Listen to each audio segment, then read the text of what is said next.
My name is Cheryl M. Cooper, and I'm 32 years old.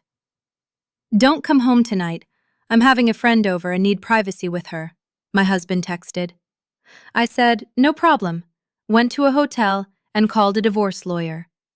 By the next evening, Jared came home to find my things gone, my wedding ring on the kitchen island, and a note telling him my lawyer would be in touch. I think the worst part was not the cheating. It was the logistics. It was the casual, administrative way he tried to schedule my humiliation. Like he was booking a haircut or asking me to move my car from the driveway. He did not sneak. He did not apologize. He simply expected me to vacate my own home so he could have emotional privacy with another woman. I work in logistics, which is almost funny now. For 7 years, I had been what people politely call the steady one, the reliable wife. The woman who remembered the electric bill, the oil change, the mortgage deadline, the insurance renewal, the plumber, the grocery list, the birthday cards for his own mother. Jared was vibrant when we met, chaotic in a way that felt charming before I understood chaos always sends someone else the invoice. I was the rock. Over time, I stopped being the rock and became the staff. The respect did not vanish all at once. It eroded. First, he forgot my birthday and laughed it off because he was bad with dates. Then he invited friends over and asked if I could stay in the den because I changed the vibe. Then came Kara. Kara was the new woman at his marketing firm, 26, dramatic, glossy, always in crisis, always somehow needing Jared to explain the world to her. For 3 months, I heard her name like a dripping faucet. Kara is misunderstood. Kara has such a visionary mind. Kara says you're really grounded, Cheryl, and that's sweet. Grounded. He said it like furniture. That Friday, I had worked 60 hours. My back hurt, my head was full of warehouse schedules, and all I wanted was Thai food on the couch with my husband. At 4 p.m., I texted, leaving work early. Pad Thai and a movie tonight? I miss you. Read at 4:02. No reply. At 4:45, my phone buzzed while I was driving past the grocery store. I pulled over, expecting him to ask me to pick up oat milk or batteries, or some other small task he never remembered until I was already tired. Instead, I read, "Don't come home tonight until late. Kara is having a crisis and needs me. I need privacy with her to talk her through it. She's in a really bad place, and I can't have you hovering around making it awkward. Go see a movie or something. I'll let you know when it's safe to come back." I read it 3 times. First, the command, "Don't come home." My name was on the deed. I paid half the mortgage, more than half when Jared's freelance, slow months came around. Second, the insult, hovering. Like I was an annoying pet or a nosy landlord. Third, the dismissal. Go see a movie or something. A wife being sent away so her husband could comfort another woman in the house she kept running. Something inside me snapped, but not loudly. It was quiet, almost elegant. A cable finally cutting under years of tension. I typed 2 words. No problem. Then I drove to the bank. A friend who survived a brutal divorce once told me, "If you know it's over, don't announce your move. Execute it." I withdrew exactly 50% of our joint savings. Not a penny more, not a penny less. I moved it into a personal account Jared could not access. Then I drove home. I knew I had a window. Jared got off at 5, and if Kara was having a crisis, they were probably grabbing a pre-crisis cocktail first. I packed fast. Clothes, work suits, gym gear, medications, documents, jewelry, passport. Then I took the things that had made our home comfortable because most of them had been bought by me. The high-end router I installed because Jared hated buffering. The espresso machine he used every morning and never cleaned. The grinder. The Dyson vacuum. The OLED TV from the living room. The game console. The smart speaker hub. I even took the toilet paper from the master bathroom because by then, pettiness felt medicinal. By the time I finished, The house looked like a model home after a polite robbery. I stood in the kitchen, removed my wedding ring, and placed it on the island beside the empty rectangle where the espresso machine used to sit. On a notepad, I wrote, "You wanted privacy. You have it. Don't worry about me hovering. I'm gone. Do not contact me. My lawyer will be in touch." Then I drove 3 towns over, checked into a hotel, ordered a steak, opened a beer, and waited for Jared to come home. The phone did not ring at 7:15. It rang at 7:22. I was sitting on the hotel bed with a beer in one hand, room service steak going cold on the tray, staring at the caller ID like it belonged to another life. Husband. I had not changed his contact name yet. A pathetic part of me, the part trained by 7 years of smoothing things over, wanted to answer gently. Wanted to ask if he was okay. Wanted to fix whatever mess his own choices had made. Then I remembered the text. "I can't have you hovering." I swallowed, answered, and said nothing. "Cheryl?" Jared's voice came through sharp and high. Not sad, not worried, annoyed. "Cheryl, what the hell is this?" I took a slow sip of beer. "What's what?" "Where is the TV? Where is the router? Did you take the espresso machine?" In the background, the house echoed strangely, emptier than he expected. "Seriously, Cheryl? My phone is using data." "You wanted privacy," I said. "I figured you wouldn't want my things hovering around either." "This is childish." "No," I said. "Childish is telling your wife not to come home so you can have private emotional intimacy with another woman in the house she pays for." He lowered his voice suddenly, and that was when I knew Kara was there. "Kara is standing right here. Do you know how embarrassing this is? I told her you were giving us space, and now it looks like I'm being foreclosed on. There's a rectangle of dust where the TV used to be." I almost laughed, but the sound caught in my throat. "Put Kara on the phone." "What? No! Put her on, Jared, or I hang up and you can explain the missing toilet paper yourself." There was a muffled argument. I heard him whisper, "Just talk to her. She's having some kind of breakdown." Then a woman's voice came on, careful and confused. "Hi, Cheryl? This is Kara. I think there's been a misunderstanding." "I'm sure Jared is hoping there has been," I said. "Did he tell you he asked me not to come home tonight so he could have privacy with you?" Silence. "No," she said finally, quieter now. "He told me you were staying late at work. He said you both had an open, supportive dynamic and that you knew I was coming over to talk." I closed my eyes. Of course. He had rewritten me before I even left the house.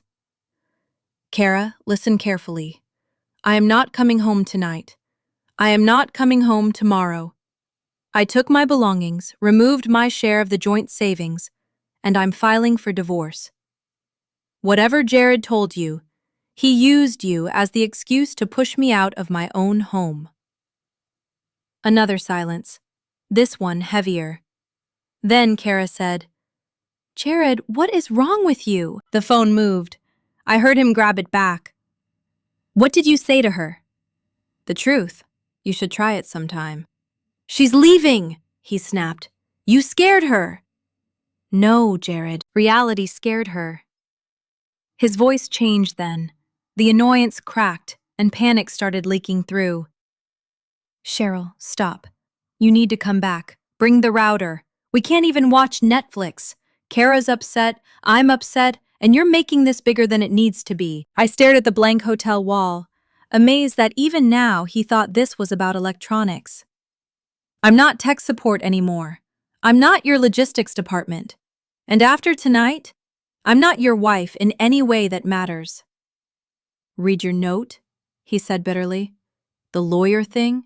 Come on, that's a bluff. You always do this. You go quiet, you sulk, and then you apologize for being passive-aggressive. So skip to the part where you come home and we talk about your insecurity." He really did not understand. He was so used to me bending that he could not recognize the sound of me breaking. "Look at the ring," I said. "What?" "The ring on the island, next to the note." I heard his footsteps. A drawer opened. Something shifted on the counter. Then his voice came back smaller. "You took it off." "I'm done." "Cheryl, wait, no! You didn't cross the line tonight. You erased it. Don't call me again unless it's through a lawyer."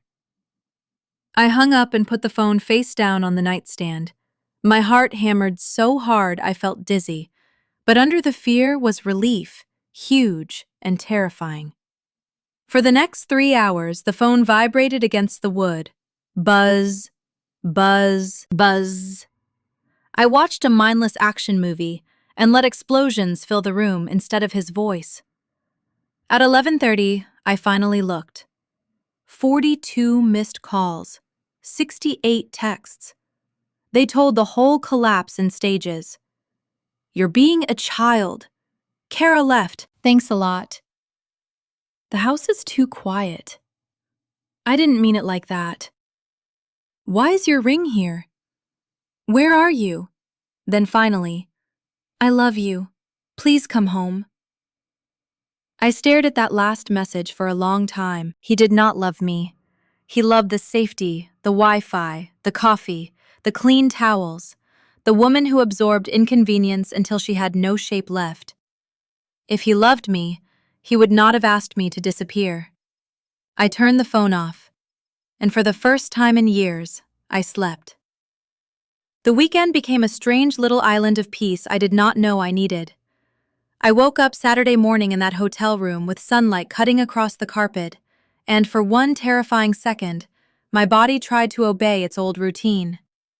Get up, make coffee, check whether Jared had clean shirts, pick up croissants from the bakery he liked because he hated waiting in line, but loved pretending he had simple tastes. Then I remembered, I did not have to do anything for him. Not one thing. I ordered pancakes from room service and ate them slowly, barefoot on the bed, while my phone stayed turned off beside me like a trapped animal I refused to release. I went to the hotel gym. I sat by the pool with a book I barely read. I took a shower as long as I wanted without Jared knocking on the door because steam made the mirror gross. It should have felt pathetic, spending the weekend in a hotel because my husband had invited another woman into our home. Instead, it felt like the first quiet room I had entered in years. By Saturday afternoon, I turned my phone back on for 10 minutes. The notifications hit like hail. Jared had called my parents. My mother texted first. "Cheryl, Jared called crying. He says you abandoned him. What is happening?" I sent her one screenshot. "Don't come home tonight. Kara needs privacy with me. I can't have you hovering." For one long minute, nothing. Then my mother replied, "Stay at the hotel. Your father and I love you." I read that message 3 times because I had forgotten what it felt like to be believed immediately. Jared tried to spin the story to his friends, too. I knew because 2 of them messaged me with vague concern about marriage being complicated. I sent the screenshot to anyone who asked. Not publicly, not dramatically, just truth, delivered clean. He sent me this. I did what he asked. The silence that followed was satisfying in a way I will not pretend was noble. Sunday night, I sat at the little hotel desk and made lists. Assets, debts, bills, what was mine, what was joint, what I was willing to lose to be free. The house, maybe. The furniture, definitely. The married title I had once worn like proof of being chosen. All of it could go. The only thing I was not willing to lose again was my dignity. I had found it Friday afternoon under years of excuses, and I was not handing it back.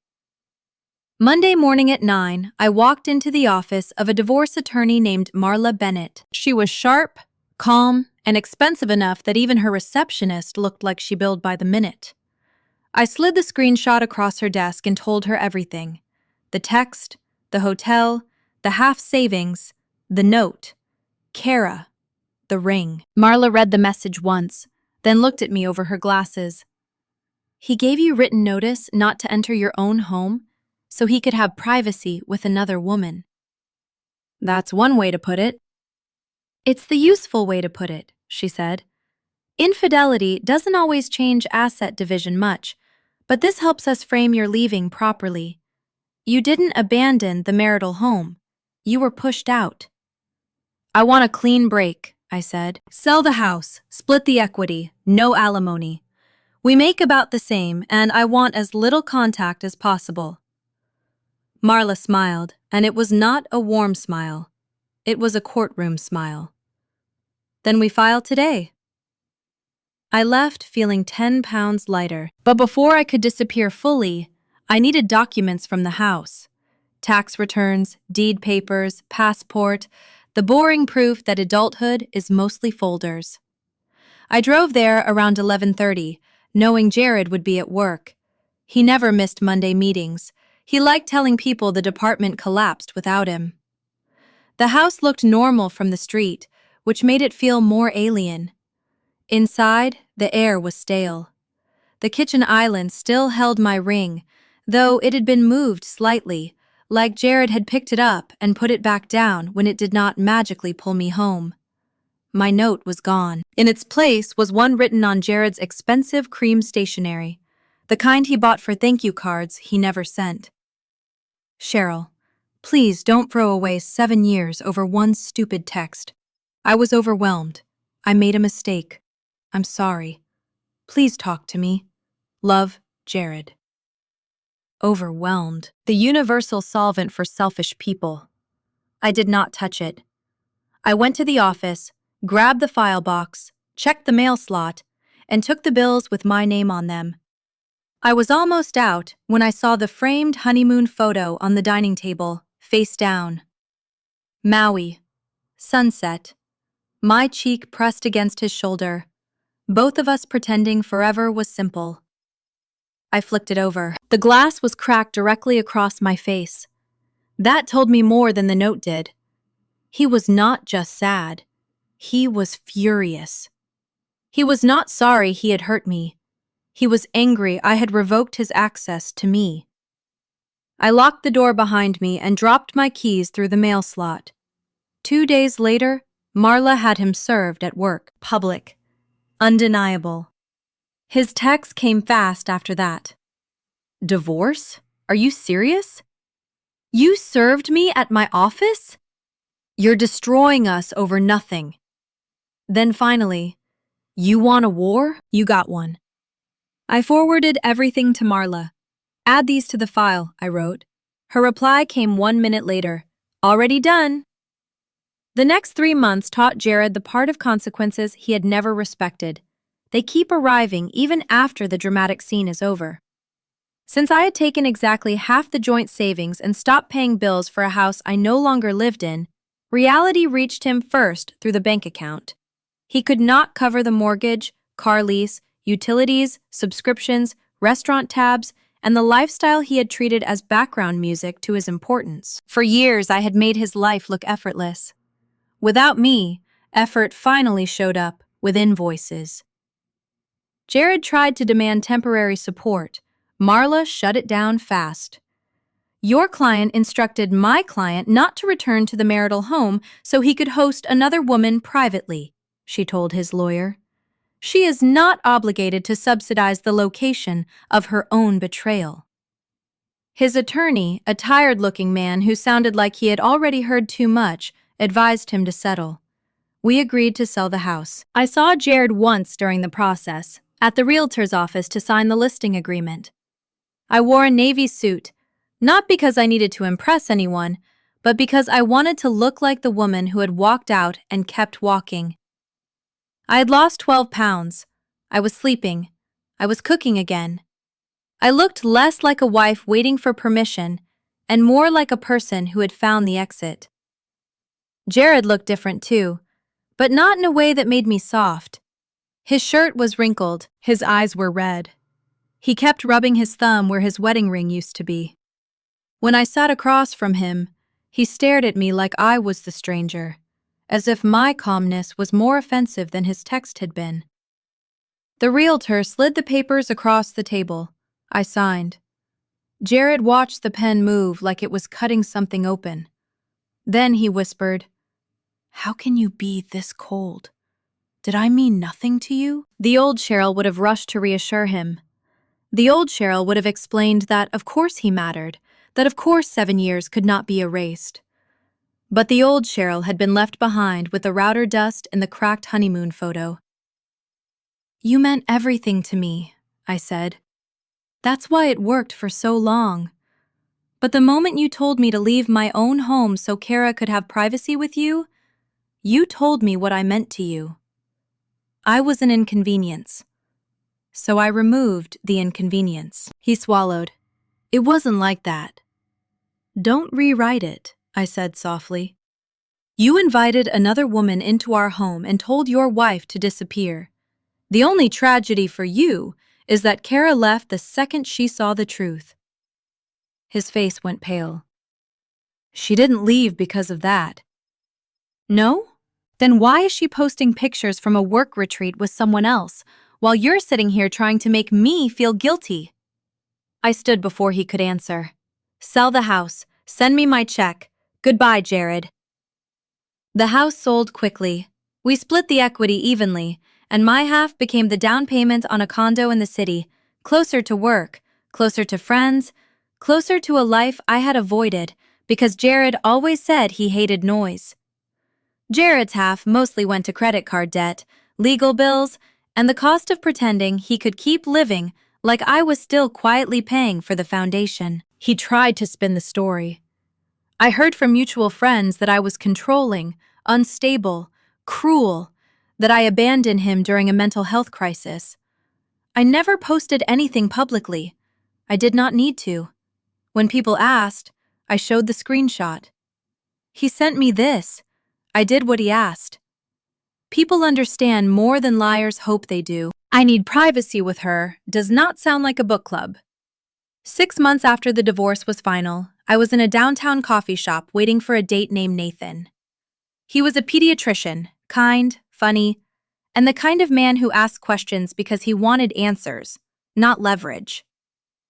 I was drinking black coffee when Jared walked in. He was arguing with the barista about oat milk, tired and bitter in a way that made his old charm look cheap. Then he saw me. He froze. His eyes moved over my suit, my bare hand, my relaxed posture. For a second, he stepped toward me. Then Nathan walked in, smiling. He kissed my cheek and said, "Sorry I'm late. Traffic was brutal." "No problem," I said, smiling back. "You're worth the wait." Jared watched us for one long second. Then he took his coffee, lowered his head, and walked out. Nathan glanced toward the door. "Who was that?" "Nobody," I said. "Just someone I used to know." I never heard from Jared again. I still have the screenshot saved in a hidden folder, not because I want to hurt myself, but because I want to remember the moment I finally understood self-respect. It does not always scream. It does not beg to be chosen. Sometimes it packs 2 suitcases, takes the router, leaves a ring on the counter, says, "No problem," and never looks back.